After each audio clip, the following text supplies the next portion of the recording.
మంచు ఫ్యామిలీలో ఆస్తుల గొడవ జరుగుతోంది. తనపై దాడి చేశారంటూ మంచు మనోజ్ ఫిర్యాదు చేశాడు.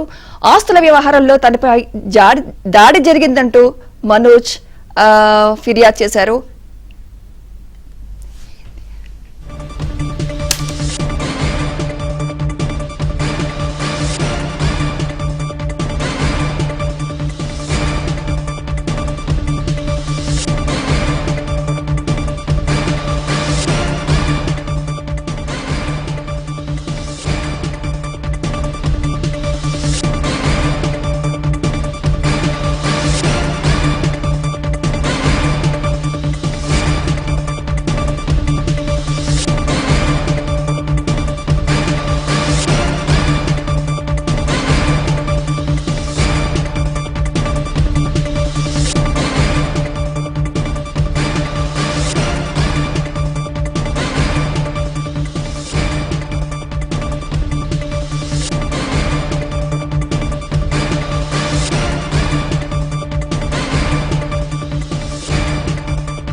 బ్రేకింగ్ న్యూస్ చూస్తున్నాం. మంచు ఫ్యామిలీలో ఆస్తుల గొడవ రచ్చకెక్కింది. తనపై దాడి చేశారంటూ మంచు మనోజ్ ఆరోపిస్తున్నాడు.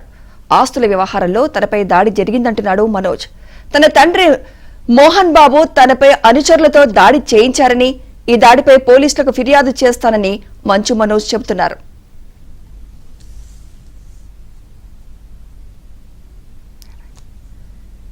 మంచు ఫ్యామిలీలో ఆస్తుల గొడవపై మరింత సమాచారం మా క్రైమ్ కరెస్పాండెంట్ ప్రవీణ్ అందిస్తారు. ప్రవీణ్, ఈ ఫ్యామిలీ విషయంలో రచ్చకెక్కడానికి కారణం ఏంటి అసలు? ప్రవీణ్, పహాడిసరి పోలీస్ స్టేషన్ పరిధిలోని మంచు మోహన్ బాబు నివాసం ఉంటుంది. అయితే మంచు మనోజ్ మోహన్ బాబు కలిసి ఆస్తులకు సంబంధించినటువంటి వ్యవహారంలో అక్కడ చర్చించుకుంటున్నటువంటి సమయంలో ఇద్దరి మధ్య కొంత వాగ్వాదం చోటు చేసుకుంది. దీంతో మోహన్ బాబు అనుచరుడిగా ఉన్నటువంటి వినయ్ మంచు మనోజ్ పైన దాడి చేశాడనేది మనోజ్ కొద్ది నిమిషాల క్రితమే కన్ఫర్మ్ చేసినటువంటి పరిస్థితి కనపడుతుంది.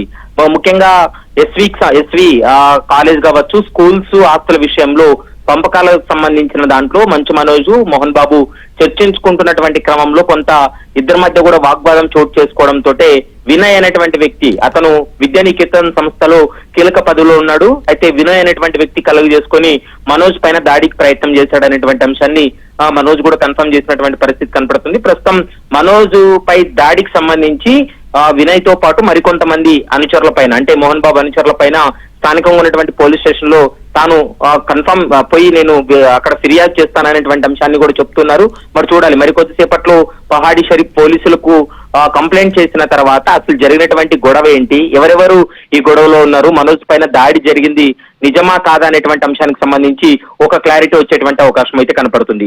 మరోవైపు మోహన్ బాబు వారి నుండి కూడా వాళ్ళ పిఆర్ఓ నుంచి కూడా కొంత సమాచారం అయితే రావడం జరిగింది. బయట సోషల్ మీడియాలో కావచ్చు, మరోవైపు మీడియాలో వచ్చిన కథనాలు అవాస్తవం. మోహన్ బాబు మంచు మనోజ్ పరస్పరం ఫిర్యాదులు చేసుకున్నట్లు వార్తల్లో నిజం లేదనేటువంటి అంశాన్ని వాళ్ళు చెప్తున్నటువంటి మాట. మంచు మనోజ్ గాయాలతో వచ్చి పోలీస్ స్టేషన్ లో ఫిర్యాదు చేశాడనేది ఊహాజనితమైనటువంటి కథనాలే తప్ప అది వాస్తవం కాదనేటువంటి అంశాన్ని మంచు మోహన్ బాబు వారి కుటుంబం సభ్యుల నుంచి కూడా వాళ్ళు పిఆర్ఓ ద్వారా అది రిలీజ్ చేయడం జరిగింది. మరి మనోజ్ అయితే మాత్రం తన పైన దాడి జరిగిందనేటువంటి అంశాన్ని చెప్తూ ఉన్నాడు. మరి చూడాలి, మరి కొద్దిసేపట్లో పహాడి షరీఫ్ పోలీస్ స్టేషన్ లో కంప్లైంట్ చేస్తే తప్ప అసలు గొడవ జరగడానికి ప్రధానమైనటువంటి కారణం ఏంటి అనేది ఒక క్లారిటీ వచ్చేటువంటి అవకాశం ఉంటుంది. ఇప్పటి వరకు అయితే మాత్రం వినయ్ అనేటువంటి వ్యక్తే తన పైన దాడి చేశాడు. వినయ్ తో పాటు మరికొంతమంది అక్కడ ఉన్నటువంటి వ్యక్తులు కూడా దాడి చేశారు. కాబట్టి తాను పోలీస్ స్టేషన్ లో కంప్లైంట్ చేస్తాననేటువంటి అంశాన్ని మనోజ్ చెప్తున్నాడు. కాబట్టి మరికొద్ది సేపట్లోనే పోలీసులు కూడా దీనిపైన ఫిర్యాదు స్వీకరించిన తర్వాతే దానిపైన చర్యలు తీసుకునేటువంటి అవకాశం ఉంటుంది. ముందస్తుగా డైల్ 100 కూడా ఒక కాల్ వెళ్ళింది, డైల్ 100 కూడా సమాచారం ఇచ్చారనేటువంటి అంశం కూడా వెలుగులోకి వస్తుంది. కాబట్టి మరి చూడాలి, ఈ అంశానికి సంబంధించి పోలీసులు కావచ్చు, మంచు మనోజ్ గానీ ఎలాంటి స్టెప్ తీసుకోబోతున్నారనేది మాత్రం చూడాల్సినటువంటి అవసరం ఉంటుంది. Right, thank you Praveen.